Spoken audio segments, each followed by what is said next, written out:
Salam! Gəlin bugün birlikdə Azərbaycan tarixinin ən maraqlı və ən dəyişdirici dövrlərindən birinə, Neolit, yəni yeni daş dövrünə səyahət edək. Bu, sadəcə daş alətlərin yeniləndiyi bir dövr deyil.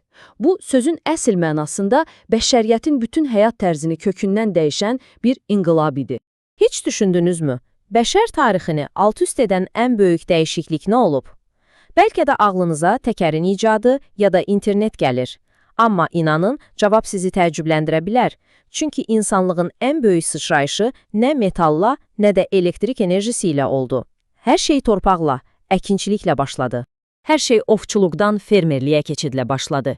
Bir onluq təsəvvür edin, minilliklər boyu köçəri həyat tərzi yaşayan, hər gün yemək tapmaq üçün kilometrlərlə yol qət edən insanlar ilk dəfə olaraq bir yerdə məskunlaşdılar, torpağa bağlandılar.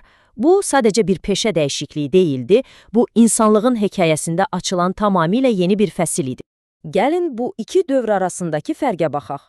Bir tərəfdə mənimsəmə təsərrüfatı var. Yəni, insanlar təbiətin onlara bəxş etdiyi ilə dolanırdılar.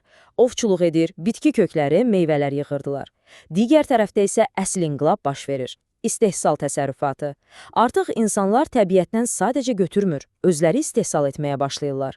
Bu, bəşəriyyətin təbiətə münasibətini tamamilə dəyişdi. İnsan ilk dəfə ətraf mühiti həqiqətən də özü formalaşdırmağa başladı. Yaxşı, bəs bütün bu böyük hadisələr Azərbaycan torpaqlarında nə vaxt baş verib?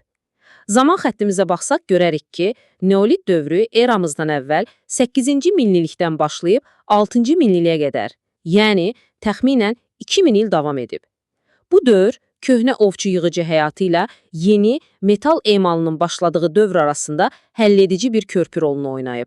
Bu keçid o qədər fundamental, o qədər sürətli idi ki, tarixçilər ona elə-belə bir ad verməyiblər. Neolit inqilabı.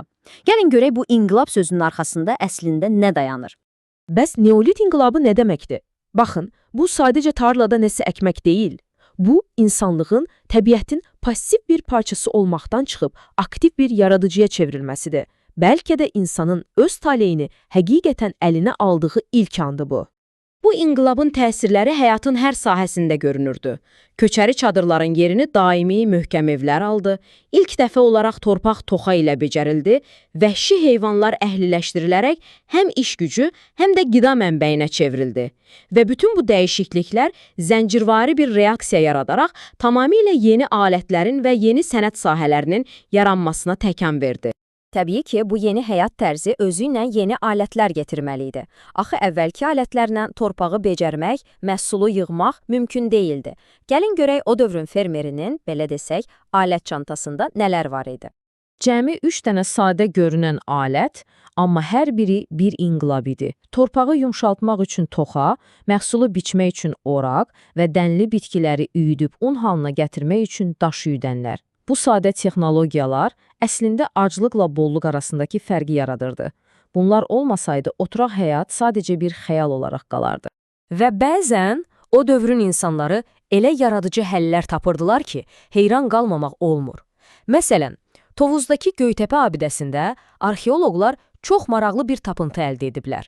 Təsəvvür edin, iri buynuzlu heyvanın çənə sümüyündən oraq düzəldiblər. Bu sadəcə bir alət deyil, bu həm də o insanların təbiətlə nə qədər iç-içə yaşadığının, əllərində olan hər şeydən necə məharətlə istifadə etdiklərinin canlı bir sübutudur. Möhtəşəm deyilmi?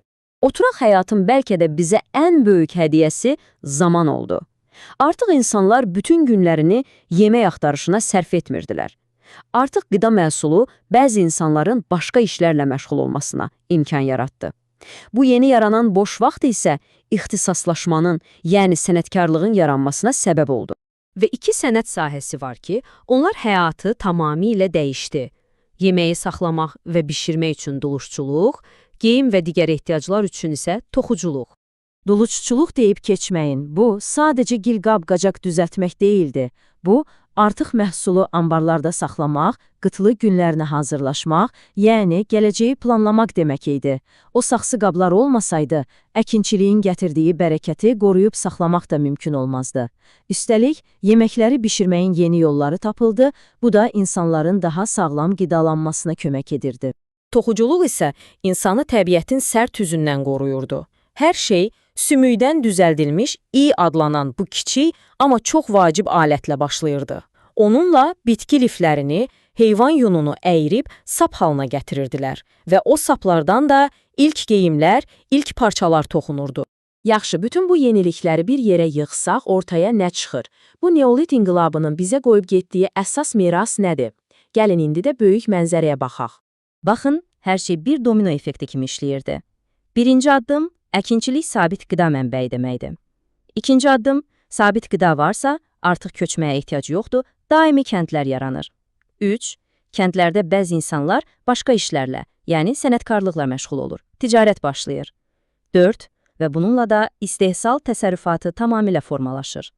Nəhayət, 5-ci addım, bütün bunların hamısı birlikdə növbəti böyük mərhələyə, yəni mis daş dövrünə keçid üçün möhkəm bir zəmin hazırlayır.